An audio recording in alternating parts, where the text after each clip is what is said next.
우리 그리스도인들이 이 세상에 발을 딛고 살아가는데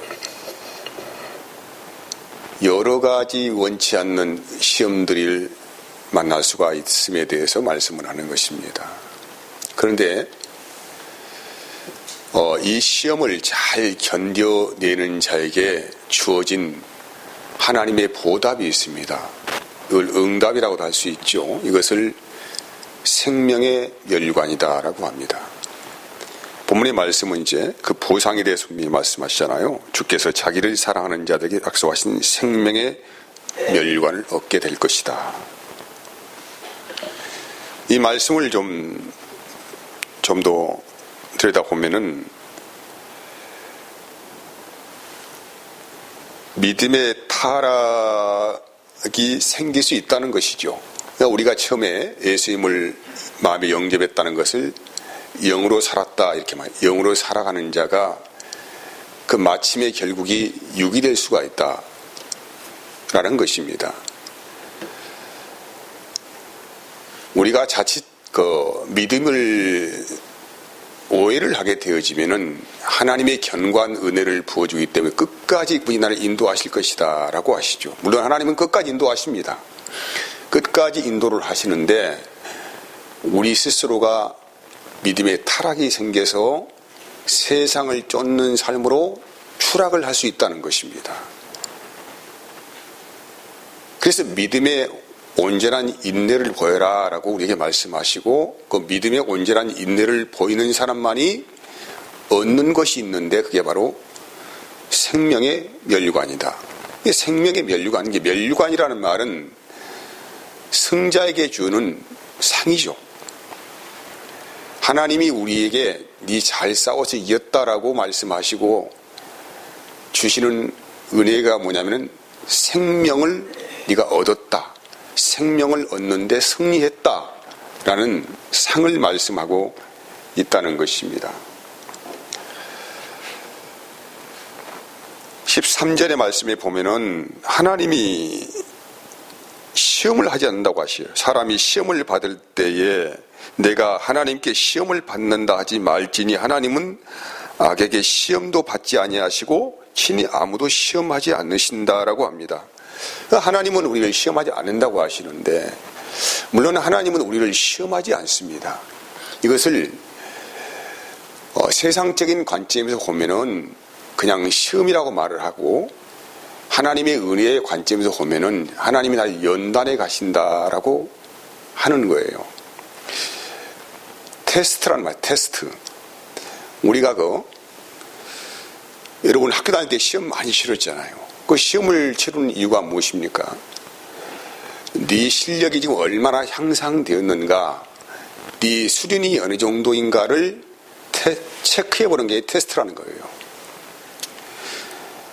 어떤 기업에 입사를 하더라도 반드시 시험을 치릅니다. 네가 이 기업에 충분히 활동할 수 있는, 일을 할 수 있는 실력을 가지고 있는가, 기본적인 테스트를 다 하는 거 아니겠습니까? 자동차 한 대를 만들더라도 그냥 만드는 게 아니죠.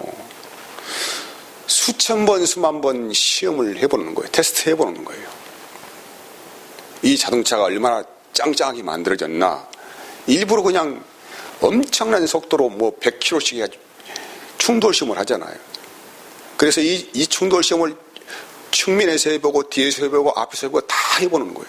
해봐가지고 그 충돌 시험에 합격을 해야만이 이제는 정상적인 차로 양산을 하는 것입니다. 안전 검증이 끝났다는 것이죠. 이걸 하나님이 주시는 테스트라, 시험이다. 본문에서는 믿음의 시련이다. 또 다른 각도로는 연단하신다 라고 말씀하시는 거예요. 연단이라는 말은 바로 말 뜻의 의미가 분명하지 않습니까? 정상적인 제품을, 완벽한 제품을 만들기 위해서 불순물을 다 제거하는 작업을 하시는 것이죠. 그래서 이 수만 번의 수천 번의 시험을 통하여서 그 약점이 무엇인가? 우리가 지금 현재 믿음의 길을 걸어가고 있단 말이에요. 이 믿음의 길을 걸어가고 있는데 하나님께서 시험의 길로, 다시 말하면 테스트 하신다 이 말이죠. 물질의 테스트, 믿음의 테스트, 사람 관계의 테스트, 아무튼 여러 가지 테스트를 해가면서 우리의 약점을 노출시키는 것이죠. 노출시켜서 나를 보게 하시는 은혜의 통로로 삼으시겠다는 것입니다. 그래서 은혜 받는 사람들은 하나님이 주시는 이 시험의 테스트 기간 안에서 자기 자신의 약점이 무엇인가를 잘 볼 수 있는 그런 놀라운 복을 받게 되어지죠. 그래서 인내를 온전히 이루어갑니다. 인내를 온전히 이루어가서 결국은 그가 받을 상이 무엇이냐? 생명의 멸관이다라고 말씀을 합니다. 그럼 예수님은 어떻게 이 시험을 이기셨는가? 시험을 어떻게 대하셨는가? 우리는 사람을 견주어 말하지 않고 항상 모든 우리의 표준되는 것은 뭐냐면은 예수님이세요. 왜 예수님이 중요하냐? 예수님이 하나님의 전능하심으로 이 땅에 오신 것이 아닙니다. 우리 예수님께서는 인간의 몸을 그대로 입고 오셨어요. 우리의 연약한 이 몸을 그대로 입고 오셨고, 또한 우리와 똑같은 성정을 가지신 100%의 인간으로 오셨다는 것이 굉장히 중요한 말이에요.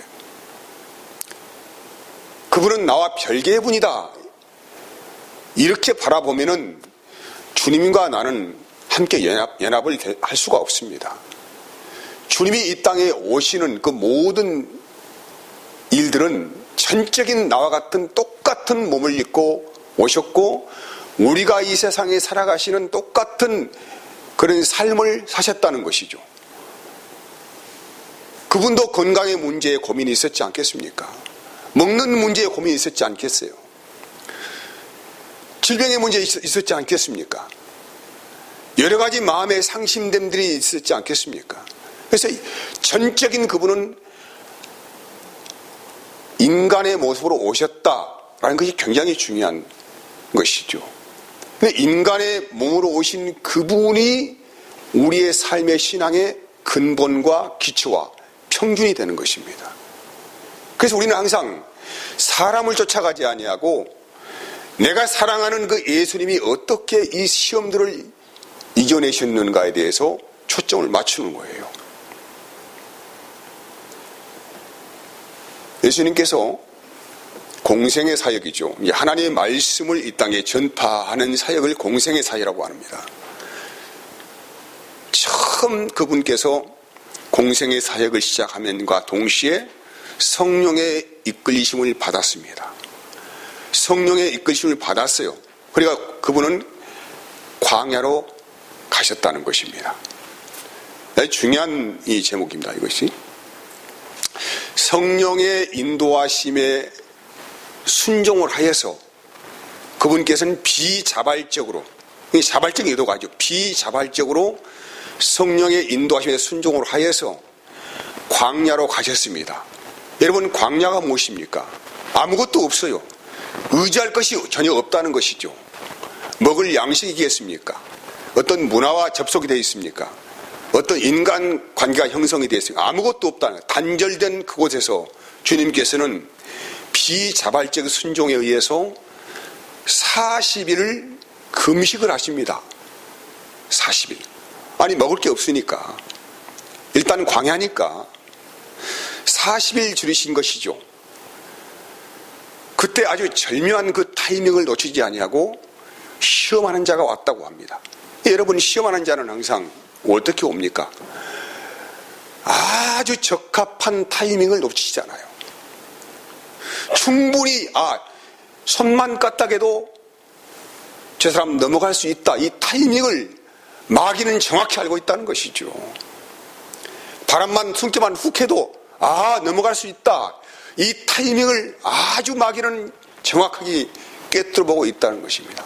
그 타이밍을 놓치지 아니하고 시험하는 자가 왔다라고 마태복음 4장은 증거를 하는 거예요. 그가 와서 예수님을 시험합니다. 네가 하나님의 아들이거든 돌을 명하여 떡덩이가 되게 해보라고 하는 거예요. 아주 절박한 상황에서 정말로 주님께서 하나님의 능력을 그대로 표출하실 수 있는 그 기회를 너는 네 능력을 통하여 제공해봐라 이 말이죠. 네가 정말 하나님의 아들이냐 증명해보라. 우리 신자들 같으면 너희가 정말 믿는 하나님이 살아계시느냐 증명해보아라. 이런 시험들을 우리에게 할 수 있지요. 마태복음 4장 4절 말씀. 예수께서 대답하여 이르시되 기록되었으되 사람이 떡으로만 산 것이 아니요 하나님의 입으로부터 나오는 모든 말씀으로 산다고 하는 거예요. 여러분, 사람은 몸의 생명을 유지하는 빵이 필수적으로 필요합니다. 아무리 잘 먹어도 엄청난 수의 돈을 은행에다 싸고 놓고 살아도 한 끼 양식이 필요한 거예요. 조금 잘 먹고 못 먹고 그 차이뿐이지 그 한 끼 양식이 우리의 몸에 에너지를 지탱해 주실 시간이 얼마나 되겠습니까? 불과 서너 시간이죠. 아무리 비싼 음식을 먹어도 그것이 뭐 이틀을 가고 3일 갑니까? 아니면 뭐 10시간을 갑니까? 5시간, 6시간 가면은 그냥 우리는 벌써 배고프고 허겁지겁 뭔가를 주워 먹어야 산다 이 말이죠. 이런 우리의 약점을 주님이 알까요, 모를까요? 알고 계시죠. 아니, 우리의 신체 장부를 지신 하나님 아니십니까? 오늘 여러분과 나를 이곳에 있게 하신 분이 누구이십니까? 하나님 아니십니까? 근데 그분이 먹여주면 우리가 먹게 살게 되는 거예요. 마태복음 6장 30절 말씀 보면은 오늘 있다가 내일 아궁이에 던져지는 들풀도 하나님이 이렇게 입히시거든 하물며 너희일까 보냐 믿음이 적은 자들아 라고 하는 것입니다. 아무튼 하나님께서 기가 막힌 방법으로 여러분 굶주려 살지 않도록 하십니다. 기가 막힌 방법으로 순간순간 어떤 지혜를 주시던가 사람을 통해서든가 새로운 아이디어를 주시던가 이런 여러 가지 방법들을 통하여서 하나님께서 공급을 하시죠. 말씀이 증명하잖아요. 오늘 있다가 내일 아궁이에 던져지는 들풀도 하나님이 이렇게 입히시거든 하물며 너희일까 보냐가 뭐가 없다는 거예요? 아, 믿음이 없구나. 믿음이 적은 자들아. 그리고 이어진 말씀이요. 그러므로 염려하여 이르기를 무엇을 먹을까, 무엇을 마실까, 무엇을 입을까 하지 말라. 이것들은 다 이방인들이 구하는 것이라. 너희 하늘 아버지께서 이 모든 것이 너희에게 있어야 할 줄을 어떻게 하신다는 거예요? 알지 못하느냐? 안다 이 말이죠. 알아. 아니 생각해 보시라고 다시 한번. 아니 우리를 지으신 그분이 우리가 먹고 살 양식이 있음을 모르겠습니까? 그거 없으면 그거 못 먹으면 얼마 버티지 못해요. 죽는 줄 아신다는 것이죠. 너를 지으신 하나님께서 알고 있는데 왜 너는 이방인들처럼 그런 것들을 쫓아가면서 매일 염려하고 근심 걱정하며 살아가느냐. 너희는 그런 거 구하지 말아라. 하나님을 무시하냐? 너희는 그런 것을 구하며 살라고 내가 인생을 지은 것이 아니다 라고 말씀하시면서 너희가 구할 것이 뭐냐? 그러니 너희는 먼저 그의 나라와 의를 구하라는 거예요. 응? 하나님의 나라를 구하고 그분이 의롭게 여기시는 것들을 구하며 살라는 것이죠. 사람은 영적인 존재입니다. 아무리 잘 먹어도 얼마 가지 않아 배고픈데 정말 우리 인생들은 하루하루를 하나님이 주시는 은혜로 살아갑니다. 그래서 너희는 그런 거 구하는 것이 아니고 너희는 영적인 존재이기 때문에 하나님이 주시는 것, 진정한 생명을 구하는 삶을 살아야 한다. 그래서 그분의 나라를 구하라는 것이죠. 그분이 의롭게 여기시는 걸 구하라 라고 우리에게 기도의 제목을 아주 분명하게 말씀하신 거예요. 사람은 영적인 존재이기 때문에 하나님의 입에서 나오는 말씀을 적절하게 공급받지 못하면 영적인 기갈을 만납니다. 고통스러워요. 영적인 기갈을 만나면 먼저는 하나님이 안 보입니다. 세상만 보입니다. 욕심이 마음에 가득 차게 되는 거예요. 그래서 욕심이 이 마음에 잉태를 하게 됩니다. 이것을 본문의 말씀에서는 산모가 아이를 임신하는 상태를 말씀하고 있습니다. 이 아이는 이 어머니의 몸속에서 그냥 있지 않죠. 점점 자라갑니다. 때가 돼서 이제는 해산을 하게 되는 것이죠. 이와 같이 욕심은 그대로 있지 않습니다. 욕심이 우리 마음에 잉태가 되면은 이것은 점점 성장하여서 장성한다 이 말이죠. 그래서 죄를 낳습니다. 죄는 그대로 있지 않습니다. 죄는 살아있는 생명력과 똑같습니다. 죄는 그래서 반드시 영적인 사망을 당하게 한다. 본문의 말대로 한다면 생명의 멸관 얻지 못한다. 구원이 없다. 지옥행 열차를 탄 것이다. 라고 말씀합니다. 여러분 성경 전체를 도배하고 있는 말씀이 무엇입니까? 사람이 먹고 살아야 할 진정한 양식이 무엇인가에 대해서 말씀하는 거예요. 성경은 줄곧 너희 그리스도인들이 먹고 살아가야 할 진정한 양식이 무엇인가? 너희의 구원이 무엇인가? 이것을 우리에게 지금 말씀하고 있지 않습니까? 이스라엘 백성들이 출애굽을 했습니다.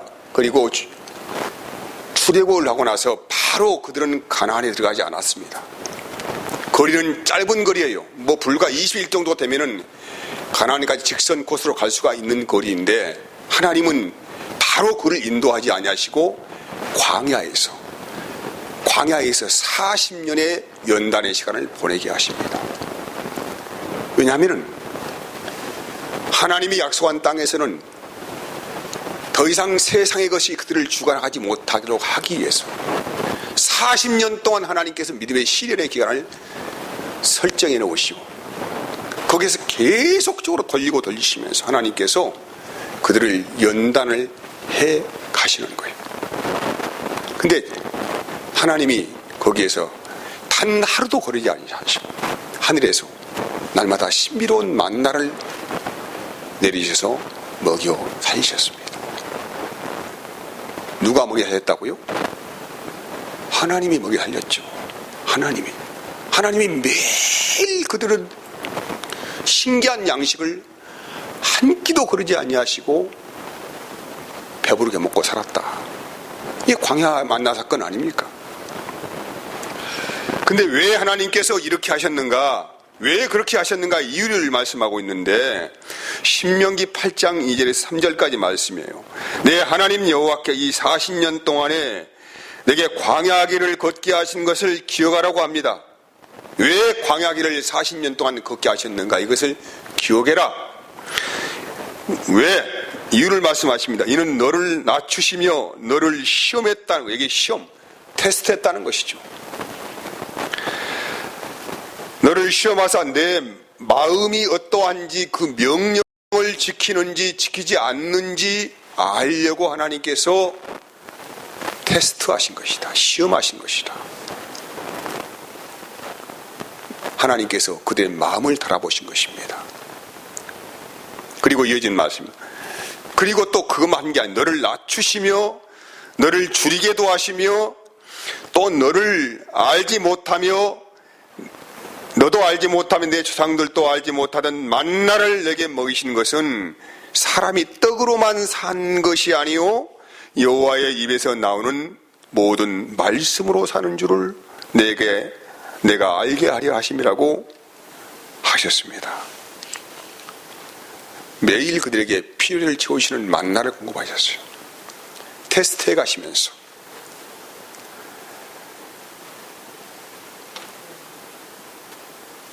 여러분, 모든 것은, 모든 우리의 인생의 자원은 하나님으로부터 공급됩니다. 우리가 그리스도인이 되었다고 하는 것은 그 하나님을 믿는 거예요.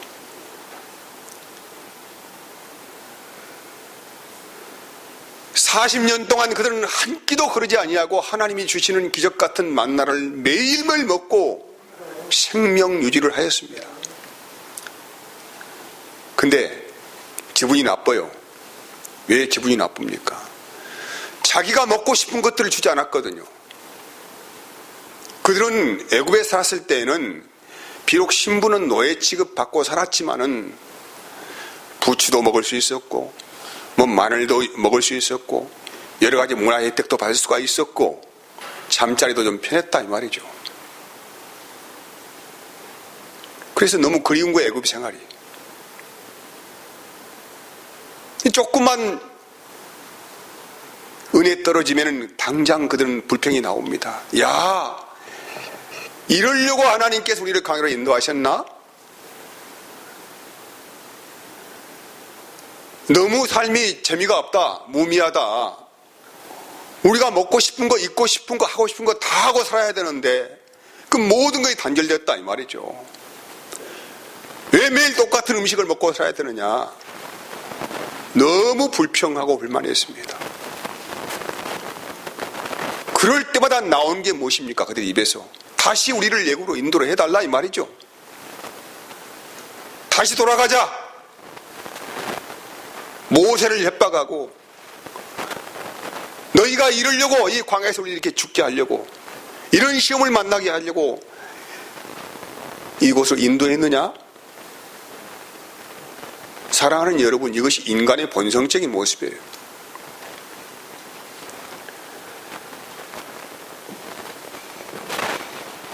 여러분, 세상으로 돌아가면은 비록 마귀의 자식은 되어도 얼마나 참 멋지고 폼나는 일들이 많습니까?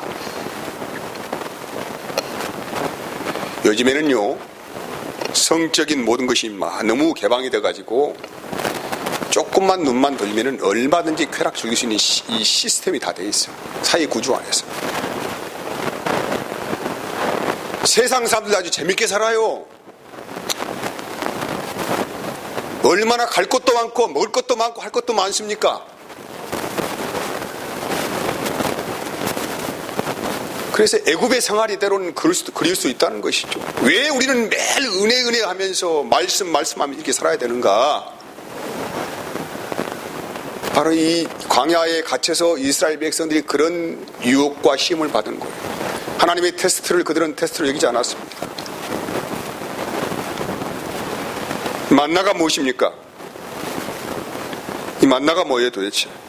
예수님께서 오셔서 본인 자신이 만나다 말씀하신 거예요. 내가 만나다. 요한복음 6장에 보면은 예수님이 광야에서 굶주린 5,000명 이상의 장정들을 도시락 하나 가지고 한 사람이 한 끼 양식 가지고 5,000명 이상을 신비한 능력으로 다 먹이십니다. 뭐 1,000만 명 있다 한들 못 먹이겠습니까? 지금 지구상의 인구가 70억 명이라고 하는데 70억 명 인구가 광야에 있다고 다 못 먹이겠습니까? 먹고 남죠. 그대로 과거에 이스라엘 백성들이 베풀었던 만나 사건을 그대로 다시 재현하신 거예요. 예수님께서. 모든 인생에 먹고 사는 모든 문제들은 하나님 얘기를 하신다 이 말이죠. 그러니 그게 중요하잖아요. 그러니 너희는 썩을 양식을 위해서 일하지 말아라 라고 6장에서 말씀하고 있습니다. 그럼 너희는 무엇을 구하며 살아야 될 것이냐에 대해서 바로 내가 생명의 떡이다 이 말이죠. 너희는 나를 먹고 살아야 한다라고 그렇게 예수님 말씀하셨지 않습니까? 아기로 봅시다.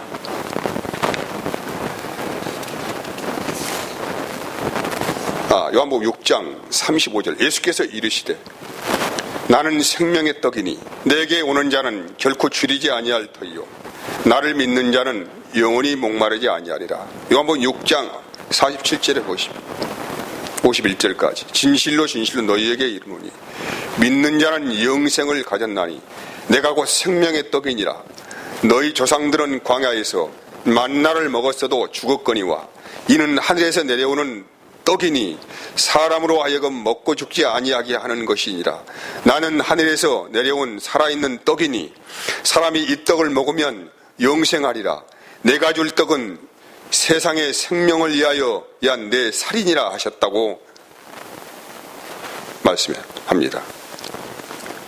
생명의 떡의 실체가 되신 분이 예수님이십니다.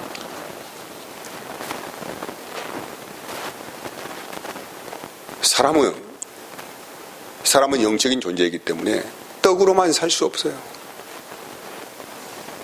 떡을 얻을 수 있는 것은 이 세상에서 건강 유지하다가 잘 먹고 잘 살아 죽는 것뿐이 없습니다. 그러려고 돈 버는 거 아닙니까? 영생 얻으려고 돈 봅니까? 영원한 생명 얻으려고 돈 버는 거 아니잖아요. 이 세상에서 내 몸의 건강 유지하기 위해서 그리고 좀 더 폼나게 살려고 돈 벌려고 하는 거 아닙니까? 영생의 약속이 있습니까? 생명의 멜리간이 주어집니까? 아니죠. 떡으로 얻을 수 있는 건강은 좀 얻을 수 있어요. 근데 이것도 그리스도인들은 건강도 하나님의 은혜 안에서 지켜주는 것입니다. 낮추기도 하시고 높이기도 하십니다. 하나님께서 여러 가지 방법을 통하여서 인간은 영적인 존재라는 것이죠. 이 영적인 존재는 반드시 하늘에 대해서 내려오는 떡을 먹어야 한다. 그 떡의 실체가 바로 예수 그리스도 아닙니까? 예수님을 먹어야만이 영의 양식으로 공급받고 먹어야만이 주어지는 것이 있는데 바로 그게 생명의 멜리관이다. 영생의 약속이다 이 말이죠. 우리가 이 영생의 약속이 있기 때문에 예수 믿는 거 아니겠습니까? 다른 것 얻으려고 우리가 예수 믿는 거 아니잖아요. 여러분, 그래서 예수님은 하늘에서 내려온 산 떡이 되시는 것입니다. 우리의 생명을 살리는 양식이란 말이에요. 그분을 통해서만이 영원한 구원이 우리에게 보증되어진다는 말씀을 하고 있는 것입니다. 영생의 길도 사실 근데 두 가지가 있어요. 마귀의 자식으로 살다가 영원히 지옥불 떨어진 영생도 있고 하나님의 자녀로 살다가 영원한 나라로 들어가는 영생도 있습니다. 영생도 두 가지죠. 인간은 죽지 않잖아요. 사람은 죽지 않는 영적인 존재인데 어떤 영의 지배를 받고 살아가느냐가 굉장히 중요한 거 아니겠습니까? 마귀가 주는 것들은 세상의 영광입니다. 오늘 우리가 말씀 살펴보지 않았지만은 예수님께서 광야에서 3가지 시험 받으셨잖아요. 오늘은 시간이 없어가지고 한 가지만 말씀드리고 있습니다. 말씀의 떡으로 오신 예수 그리스도이십니다. 그분을 먹어야 산다 이 말이에요. 그분이 너희의 심령 안에 공급되어야 영원한 생명의 멸관이 주어진다 이 말씀을 현재 하고 있다는 것입니다. 이걸 구원이라고 말을 합니다.